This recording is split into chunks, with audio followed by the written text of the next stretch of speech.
Hello friends, study for student में आपका स्वागत है। फ्रेंड्स, मैं आपको पढ़ा रही आधुनिक भारत का इतिहास। और कल मैंने आपको पढ़ाया था मैसूर ऑफ ब्रिटिश। क्या पढ़ाया? Mysore of British power. ठीक है, देखिए जो कृष्ण मोंडियार होते हैं, कृष्ण मोंडियार द्वितीय के जो दो प्रधानमंत्री थे, कौन कौन? नंदराज और देवराय। कौन? नंदराज और देवराय। देखिए ये बहुत ही माइंडेड थे, और जो कृष्ण मोंडियार थे वो इतने मैच्योर नहीं थे कि वो अपना राज्य चला सके। उनको इतनी समझदारी नहीं थी, तो वो किसके बलबूते पर राज्य चलाते हैं? अपने प्रधानमंत्री के बलबूते पर। देखिए उसके बाद आते हैं हैदर अली। हैदर अली कौन थे? हैदर अली एक छोटे से सिपाही थे। कौन? छोटे से सिपाही। हैदर अली आते हैं 1761 से 1782 ईस्वी। देखिए सिपाही के पद से हट करके वो क्या बन जाते हैं? फौजदार बन जाते हैं। और देखिए जो कृष्ण मोंडियार थे, उनको कहीं ना कहीं एक डर सा लगा होता था। किस चीज़ का? कि कहीं ना कहीं ये जो मराठा और निज़ाम होते हैं, ये कहीं हमारे ऊपर हमला ना कर दे, क्योंकि उसमें इतनी हिम्मत नहीं थी कि वो उनको युद्ध लड़ सके उनके साथ। ठीक है, तो जो हैदर अली थे, उन्होंने इस डर को देखने के बाद देखिए हैदर अली एक कामयाब राजा थे, और वो राजा बनने लायक भी थे। उनमें इतना साहस था कि वो मराठा और निज़ाम से लड़ सके। देखिए तब हैदर अली आते हैं, तो हैदर अली ने अपनी एक चतुर बुद्धि से क्या किया? एक विचार किया, और उन्होंने क्या किया कि फ्रांसीसियों की मदद से क्या किया? बारूद एक डिडुगुली बनाई। क्या कहे? जो कि किसको बोलते हैं? बारूद की एक डिडुगुली बनाई। तो देखिए उन्होंने क्या किया? पहला युद्ध होता है आंग्ल मैसूर युद्ध। जो प्रथम युद्ध होता है वो होता है 1767 से 1769 तक। 1767 से 1769 तक होता है। और अंग्रेजों के साथ, अंग्रेजों की तरफ से कौन होता है? मराठा और निज़ाम। कौन होता है? मराठा और निज़ाम। लेकिन हैदर अली क्या होता है कि हैदर अली अपनी चतुर बुद्धि से क्या करते हैं कि मराठा को अलग कर देते हैं और निज़ाम को अलग। क्या करते हैं? मराठा को अलग कर देते हैं और निज़ाम को अलग कर देते हैं। और इस अपनी चतुर बुद्धि से वो क्या कर देते हैं कि अंग्रेजों को आसानी से हरा देते हैं युद्ध में। और तभी एक संधि होती है। देखिए संधि वो कब होती है? 1769 ईस्वी में वो संधि होती है अंग्रेजों को और हैदर अली के बीच। ठीक है फ्रेंड, ये यूपी पीसीएस, आरओ और यूपीएससी के पॉइंट ऑफ व्यू से हो जाते इम्पोर्टेंट। देखिए अगला जो द्वितीय युद्ध होता है, आंग्ल मैसूर युद्ध, द्वितीय युद्ध होता है 1780 से 1784 तक। और 1781 में क्या होता है कि आयरकुट ने पोर्टो नोवो में किसको हरा दिया? हैदर अली को हरा देते हैं।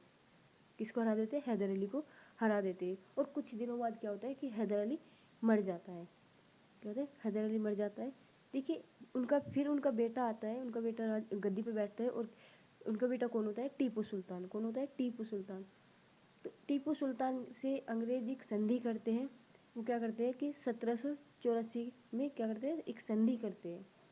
ठीक है, तीसरा आंग्ल मैसूर युद्ध होता है 1790 से 1792 में। देखिए अंग्रेज और मराठा और निजाम के साथ, इन तीनों के साथ क्या होता है? युद्ध होता है। ठीक है, धीरे धीरे ही क्या करते हैं? अंग्रेज कब्जा कर लेते हैं किस पर? बेंगलोर पर। किस पे? बंगलोर पर कब्जा कर लेते हैं। और धीरे धीरे ये कहाँ पर कब्जा कर लेते हैं? रंगपट्टनम पर भी कब्जा कर लेते हैं। और वहाँ पर एक संधि करनी पड़ती है किसको? टीपू सुल्तान को। क्या करनी पड़ती है? अपनी अपनी राजधानी में क्या करनी पड़ती है? एक संधि करनी पड़ती है। ठीक है, किसके साथ? अंग्रेजों के साथ। देखिए जो चौथा जो युद्ध होता है आंग्ल मैसूर युद्ध, ये होता है 1799 ईस्वी में। और कहाँ पर होता है? वेलिजली में। कहाँ पर होता है? वेलिजली में। और ये देखिए यहाँ पर क्या होता है कि टीपू सुल्तान मारा जाता है। क्या बोले?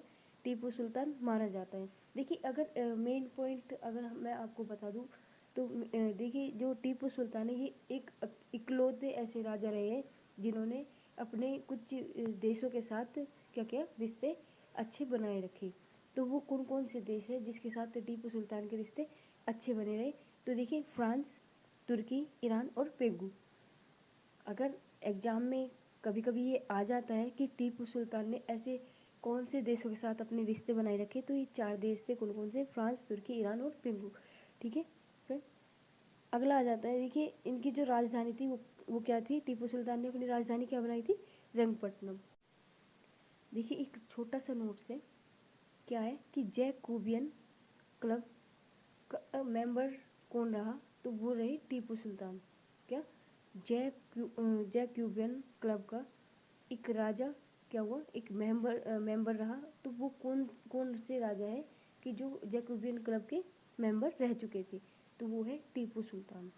इस तरीके का कोई क्वेश्चन अगर बन के आता है तो प्लीज़ उसको छोड़िएगा मत, अच्छे से माइंड में याद रखिएगा कि टीपू सुल्तान एक इकलौते ऐसे राजा है जो कि जैकोबियन क्लब के मेंबर रहे हैं। ठीक है दोस्तों, अगर वीडियो अच्छी लगी तो लाइक शेयर जरूर कीजिएगा, चैनल को कीजिएगा सब्सक्राइब, ताकि हमारी आने वाली हर वीडियो का नोटिफिकेशन आप तक पहुंच सके।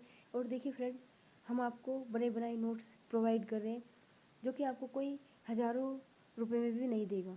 ठीक है, और आपको यहाँ पे फ्री मिल रहे हैं।